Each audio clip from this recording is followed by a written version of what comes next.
dire qu'il y avait déjà quelques réflexes, n'est-ce pas, peut-être du futur entrepreneur. Étant déjà au lycée, lorsque j'avais ma bourse, j'avais pour habitude de me rendre à Sampa, de payer soit quelques petits habits, quelques petites chaussures que je vendais à mes amis et qui me permettaient déjà de rentabiliser et de gagner plus. Tout jeune, mais j'ai appris ce qu'on appelle le professionnalisme. Je pense que si je n'avais pas démissionné, j'aurais beaucoup plus compromis ma carrière.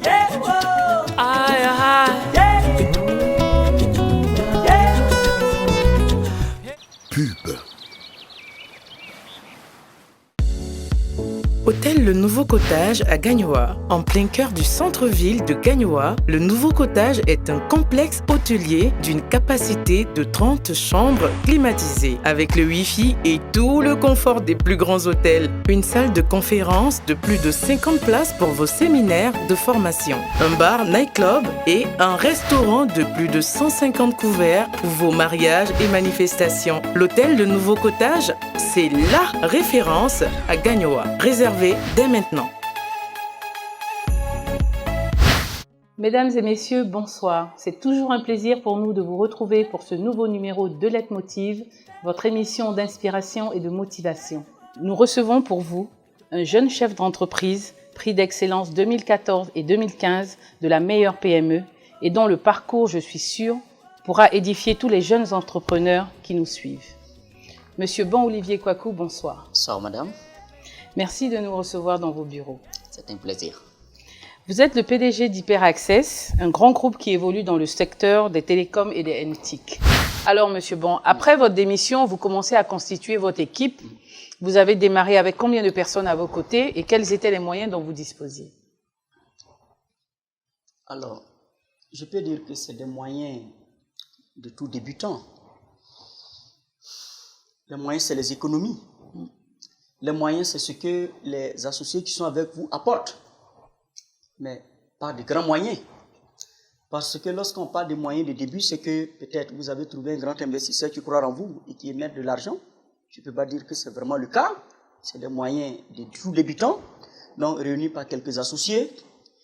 C'est aussi, je peux dire en quelque sorte, les petites économies et une petite équipe autour de 3 ou 4 personnes qui étaient autour de moi, dont l'un consacré aux techniques, avec son stagiaire qui est devenu aujourd'hui notre directeur commercial, M. Sekongo Namblé. Voilà, aujourd'hui, un de mes associés d'ailleurs, parce qu'il y a 3 ans, j'ai ouvert le capital pour le faire entrer à l'actionnariat. Je l'ai offert d'ailleurs les actions. Et disons, mon cousin, n'est-ce pas, qui s'occupait de la vente, donc à mes côtés. Donc, le premier vendeur, c'est moi-même. Et donc, je peux dire 3 ou 4 personnes, voilà, pour démarrer. Et aujourd'hui, vous êtes à mon bureau. J'ai pu vous assurer qu'à nos débuts, si vous divisez mon bureau par 3 ou 4, alors on occupait un peu. Nous aussi, on avait eu notre garage de Bill Gates. Hein. Voilà, on a eu aussi notre petit garage. J'ai souvenir qu'un jour, il y a un monsieur qui est venu nous voir. Il voulait une solution. Et puis, bon, il est venu nous voir. Et quand il est arrivé, il a vu un peu l'environnement dans lequel on était. C'était un projet, je crois, de près de 15-18 millions. Ah bon, quand il a vu, on a parlé avec euphorie, il est convaincu, tout ça. Mais je pense que notre environnement ne l'a pas convaincu. Tout simplement. Et après quelques jours, et quand on est venu à mon bureau, il dit, mais boss, qu'est-ce qui se passe? Le monsieur, je l'appelle, il décourage, il dit, mais oui, que veux-tu? Et l'environnement dans lequel nous sommes lui a apporté quelques doutes. Donc ça fait partie de la vie. Parce que le gars pense que s'il nous donne son argent, on va disparaître.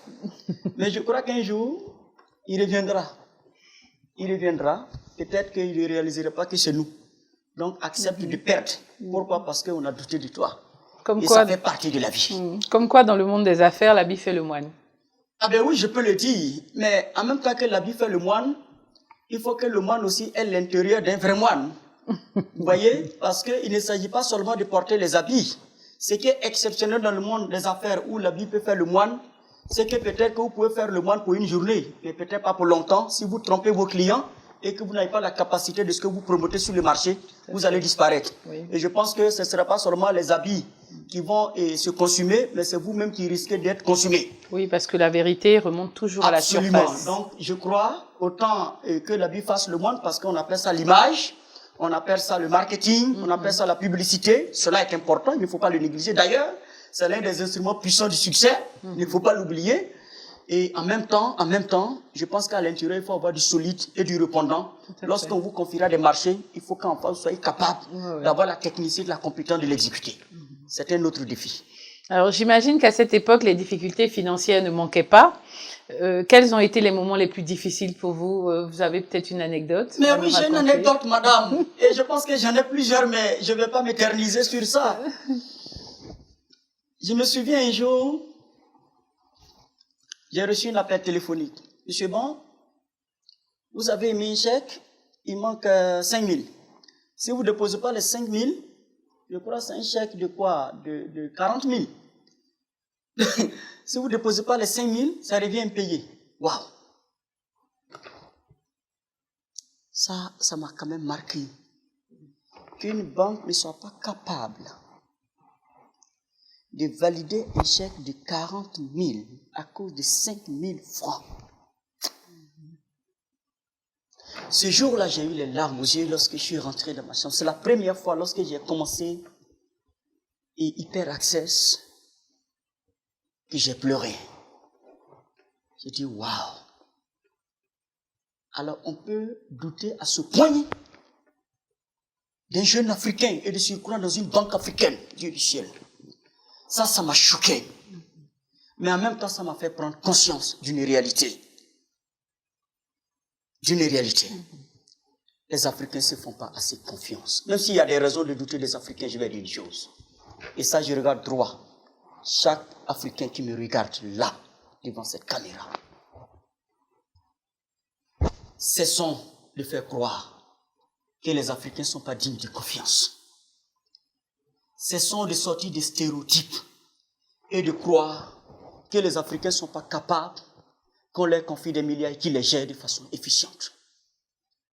Je pense que l'Afrique a offert au monde de grands dirigeants et de grandes compétences. Houphouët-Boigny est un cas vivant.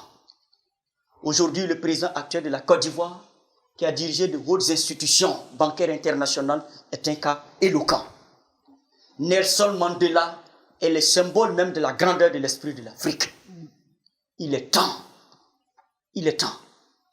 que nous quittions les stéréotypes pour faire confiance et à prendre un minimum de risques aux côtés des jeunes Africains. J'ai été, n'est-ce pas, à un forum à Nairobi.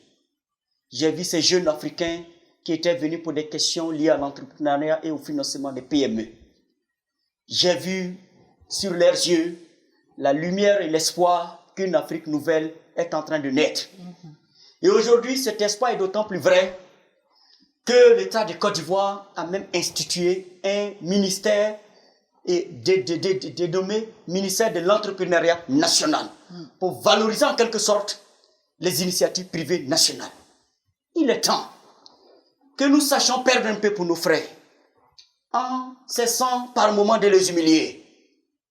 Parce que nous avons côtoyé aussi beaucoup nos frères de l'Occident et j'apprécie beaucoup l'Occident pour cette grandeur d'esprit, souvent à prendre du risque un peu aux côtés de ceux qui viennent prendre des initiatives. Même si on perd, on dit au moins qu'on l'a accompagné quelque part. Et on minimise le risque. Mais on n'accompagne pas des jeunes qui débutent. On ne les appelle pas pour 10 000, pour 20 000. Je pense que même si une banque perd 10 000, surtout quand il y a déjà une bonne traçabilité et que la PRIPI a déjà fait des opérations et que ça tourne, on ne devrait quand même pas l'humilier pour ça. Je pense que ça vaut le coup. Et si tel doit être le cas, j'en appelle à la responsabilité de nos gouvernants, de mettre des fonds qui puissent accompagner les initiatives des jeunes pour ne pas qu'ils soient humiliés. Parce que vous pouvez voir des jeunes qui peuvent être les héritiers des Bill Gates en Afrique, mais qui vont abandonner parce que ces types d'humiliation peuvent les pousser à l'abandon. Et ça, il va falloir, comme les Ivoiriens le disent, on doit quitter dans ça. Il est temps d'accompagner les jeunes entrepreneurs. Et aujourd'hui, en tant que jeune entrepreneur, en tout cas, je me fais le porte-voix de tous ces jeunes Ivoiriens qui chaque jour, et n'est-ce pas, luttent pour faire asseoir leurs idées et créer des emplois, même si c'est 2 ou 3, et permettre à des familles entières de vivre, aux côtés, bien sûr, n'est-ce pas, de l'État du Côte d'Ivoire. Et je crois que c'est la responsabilité de nos dirigeants de nous y accompagner. Ce fut des moments difficiles. Et il y a une autre, peut-être plus petite. J'étais allé un jour pour faire juste une petite opération. Alors, vous savez, lorsque vous démarrez, puis bon, et comme mon épouse me regarde, qu'elle ne s'en offusque pas, c'est pas bien grave, je ne l'avais pas encore rencontrée. Donc, elle ne sera pas frustrée pour autant. Alors, pour vous dire que lorsque vous partez dans les agences pour faire les petites opérations à la banque, bon, les petites, les demoiselles qui sont à l'accueil, vous savez, elles sont bien tirées quand même. Hein? On n'est pas encore mariés, peut-être qu'un jour ton épouse peut sortir de là. Et quand même, c'est monsieur Ban, vous voyez, le jeune DG d'Hyperaccès, le jeune gérant, bon, elle vous respecte. Et puis bon, peut-être qu'il y a une nana qui vous plaît quelque part. Mais un jour, vous arrivez comme ça et vous voulez faire une opération et la fille vous dit, monsieur Ban, vous avez fait un chèque de 60 000. Si votre compte, non, si votre compte, il reste 30 000 et il devra avoir ce minimum. Ça veut dire que vous ne pouvez même pas le retirer. Waouh! Vous êtes complètement KO là. Ah oui, bien sûr. Et vous ne sortez pas par quelle porte sortir? Déstabilisé. Parce que vous êtes déstabilisé. Vous êtes jeune. Et vous allez commencer à comprendre les réalités de la vie. Les réalités de la vie. Peut-être que j'ai dit tout ça pour dire aux banques de faire plus. Mais les réalités de la vie, c'est quoi? C'est qu'on ne vous donnera que lorsque vous êtes digne de confiance. C'est vrai que ça m'a offusqué. Ou si vous avez des garanties à la limite. Ça m'a offusqué quelque part, frustré. Mais plus j'évoluais, plus j'apprenais de la vie, de l'entrepreneur, je me suis rendu compte que non, ce n'est pas tant que les banques refusent de donner. Mais je me suis rendu compte qu'il y a eu des expériences avant nous. Et je pense que nous subissons aussi, n'est-ce pas, cette mauvaise image, sinon, et ces mauvaises expériences que certains dévanciers dans l'entrepreneuriat ont laissées avant nous, où des banques leur ont donné des millions, voire des milliards, et ils les ont détournés à d'autres fins. Oui, mais ça, c'est dans le monde entier, c'est pas typique à l'Afrique. Absolument. Et donc, ce qui fait que les banques ont des garde-fous qui excluent tout de suite tout nouveau venu. Et je crois, et au fil du temps, je peux le dire aujourd'hui, et ça, je vais être honnête, ces mêmes banques qui ont douté de nous, pour beaucoup d'entre elles, aujourd'hui, je peux vous assurer que pas moins de 5 voire 6 banques en Côte d'Ivoire nous accompagnent aujourd'hui. Oui, parce que vous avez des acquis. Ah ben oui, il y a des acquis. Vous avez des acquis, vous avez fait vos preuves. Absolument. Ces banques-là nous accompagnent, mais après, si vous êtes vraiment crédible, les banques n'hésiteront en aucun moment à s'engager à vous côtés. Et aujourd'hui, en tout cas, je peux saluer cette action des banques à nos côtés.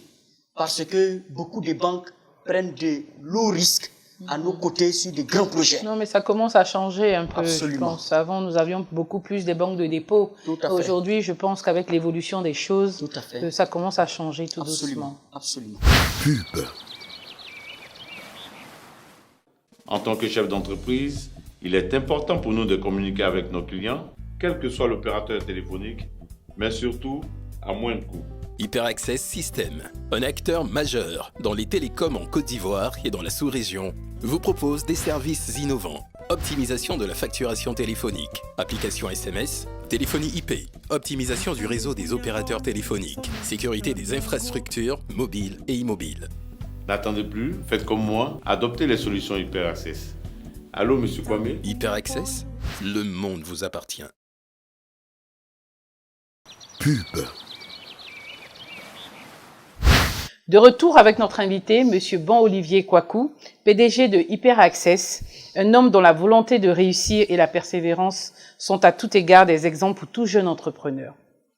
Alors, Monsieur Ban, pendant cette période difficile, qu'est-ce qui vous poussait à croire en vous et en ce projet que vous aviez? Quel était votre leitmotiv? Ah, le mot est bien choisi, leitmotiv. Ça, et c'est pourquoi je crois votre émission est l'une des meilleures.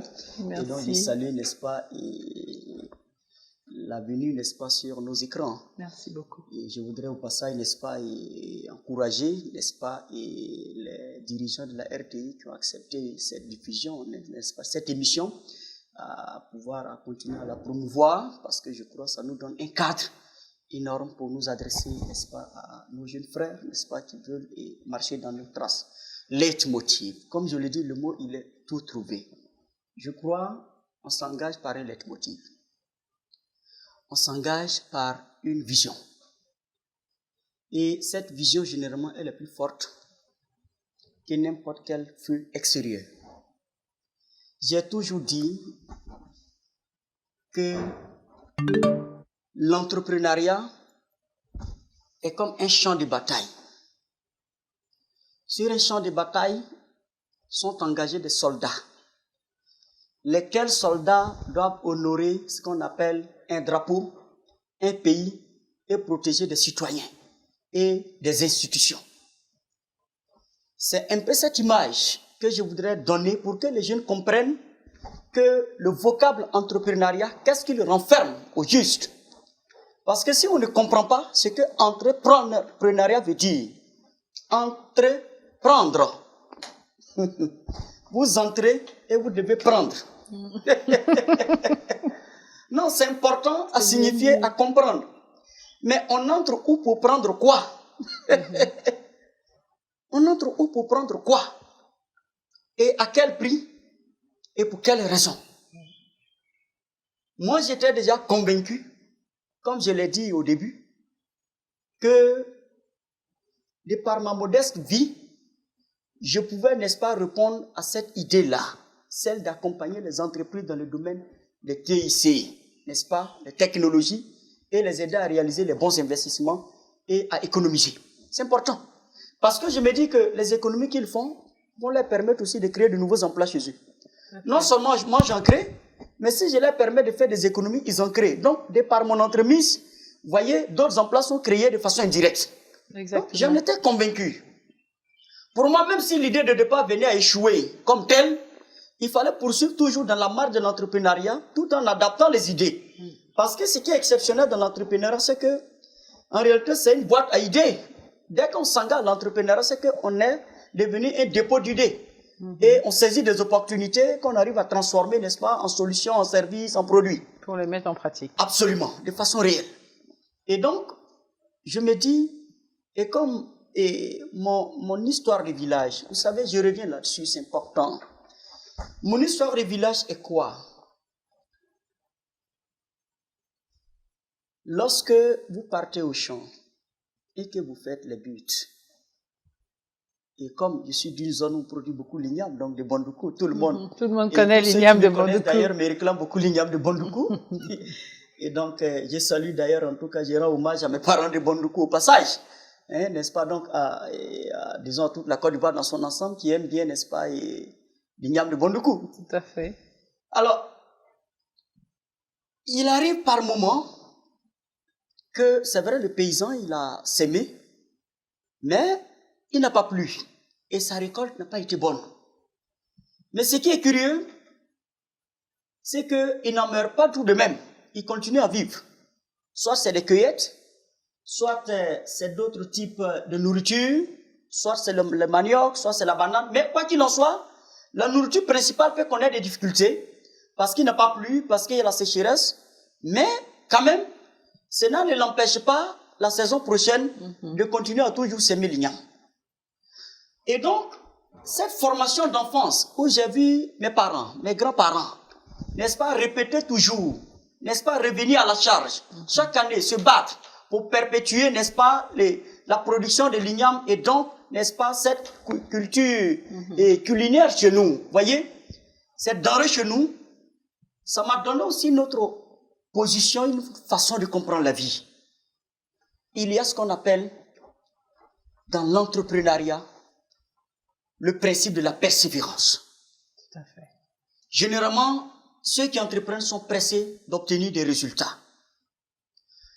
L'entrepreneuriat, avant d'entrer dans ce qu'on appelle le monde capitalistique, capitaliste, si je peux le dire ainsi, dans le capitalisme pur, où il faut capitaliser tout de suite, c'est-à-dire avoir des retombées immédiates. Avant d'en arriver là, lorsque vous devez vous engager dans la voie de l'entrepreneuriat, vous devez développer la vertu de la persévérance, de la patience, de l'endurance, et c'est ce que j'appelle de l'acharnement.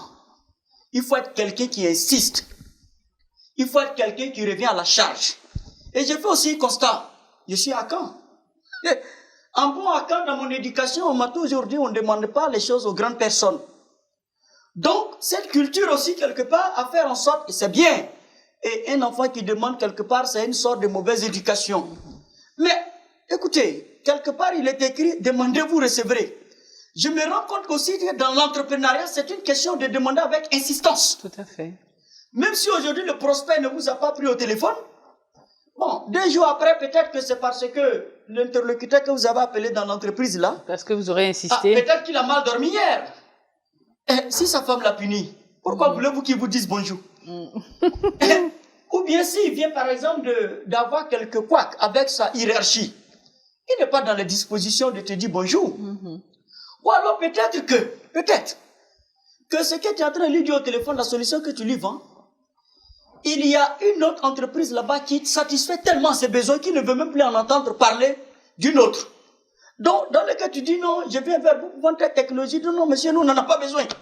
Pourquoi? Parce qu'il ferme la porte même à toute autre concurrence, parce que ton concurrent qui est là-bas lui plaît tellement qu'il ne veut même pas ouvrir du tout la porte à la concurrence.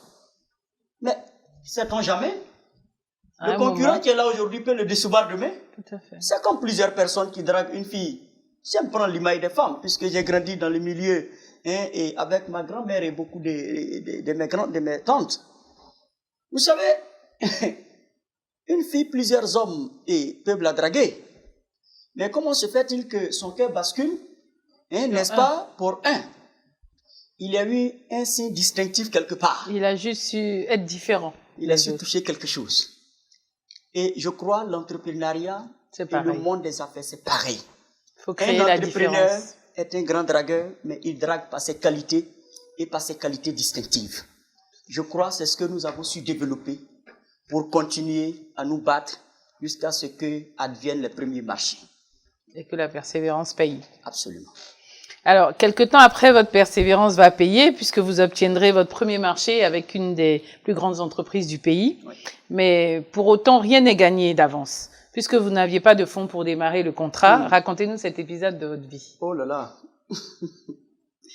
Un jour, j'étais en train de réfléchir et j'ai dit à mon épouse, à un de mes collaborateurs, je lui ai dit, mais j'ai voulu écrire un livre sur ce que j'appelle un peu la malédiction du bon de commande pour tout débutant. C'est ce que j'ai voulu titrer en fait.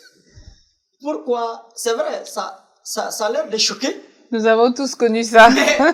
Mais a priori, lorsque vous obtenez un bon de commande, généralement, dans le jargon des commerciaux et surtout des vendeurs, on dit on devrait péter le champagne. Mais attention, champagne. Oui, mais attention, peut-être que cet argent pour péter le champagne, il faudrait l'économiser rapidement, cher ami. Il va contribuer. Parce que là va commencer un autre défi. Vous avez le bon de commande, mais vous êtes à vos débuts et la plupart des grandes entreprises ont les modes de fonctionnement. Et les modes de fonctionnement intègrent ce qu'on appelle les conditions de paiement d'un marché. Et généralement, ces conditions imposent de ce qu'on appelle elles sont un peu rigides. Et généralement, elles ne sont pas trop favorables aux entreprises débutantes. Pourquoi? Parce que pour les grandes entreprises, et c'est ce que j'appelle un peu la loi de l'œuf et du caillou. Lorsque vous êtes petit, vous n'êtes pas en position de force pour négocier certains avantages avec les grands. Donc, plus ou moins, vous subissez leurs lois. Et d'ailleurs, lorsque le bon de commande est édité, lorsque vous tournez la page, vous allez voir les conditions d'exécution. Et l'une de ces conditions, on va dire, monsieur, on va vous dire, par exemple, 30 jours fin de mois, ou alors 60 jours. Quoi qu'il en soit, vous avez le bon de commande et vous découvrez maintenant la réalité des faits. Et il faut l'exécuter. Il faut l'exécuter. Parce que c'est un défi qui vous est lancé. Et le monsieur me dit, Olivier, tu nous as convaincus. Nous, on n'a pas l'argent, mais on peut signer un protocole avec toi. Tu dis, on peut économiser. Donc, toi, tu fais les investissements et puis sur l'économie, là, on te paye jusqu'à ce que l'équipement, les solutions nous reviennent. Et puis après, on fait un contrat de support et puis bon, tu vas faire l'entretien. Est-ce que tu es d'accord? Or, nous ne parlons pas d'un investissement de moins de 10 millions. Wow. Après avoir été déjà diplômé, on vous dit de préfinancer un projet, n'est-ce pas, d'une telle dimension, mais pour trouver ce financement. Et le partenaire technique qui est quelque part à l'autre bout de la planète, lui, il a déjà une opinion de ce que si on envoie équipement, et le jeune Africain disparaît avec. Donc, tant que tu n'envoies pas la totalité du magot, comme on le dit en griffe chez nous, donc de l'argent, ils vous lâchent rien du tout, ils vous envoient rien. Et ce n'est pas les bonnes intentions. C'est aussi une grande loi. Et j'avais un collaborateur qui avait tendance à dire une phrase qui me faisait un peu rire. Il a toujours dit que la réalité économique et financière. Et je pense que lorsque vous obtenez votre premier bon de commande, c'est là que cette phrase a tout son sens. La réalité, elle n'est plus donc la vente, elle n'est plus de convaincre juste le client. Il s'agit maintenant d'aller trouver l'argent pour exécuter. J'accepte cette proposition sans ressources. Tenez-vous bien. Il faut mobiliser près de 10 millions pour exécuter ce marché. Et donc, qu'est-ce qu'on fait? Il faut voir. Est-ce qu'on a des amis? Et donc, on peut s'approcher pour dire, oui, j'ai eu un marché, mon premier marché, aidez-moi. Et puis, au bout de quelques temps, quand les gens vont commencer à payer, je vais vous rembourser. Bon, ces amis-là aussi, certains ne croient pas trop, parce que c'est des risques, venez de débuter, c'est trop compliqué. Mais on a pu, avec mes associés, mes collaborateurs du début, mobiliser la somme. Et la somme. Faire venir cet équipement et on a fait cette installation. Et vous savez, l'un des paris aussi qu'on a reçu en Côte d'Ivoire, c'est qu'un certain nombre d'opérateurs télécoms dans ce pays, en tout cas que je ne vais pas nommer, nous ont fait confiance et ont signé quelques accords avec nous pour faire des offres aux entreprises. Vous voyez, pour nous accompagner.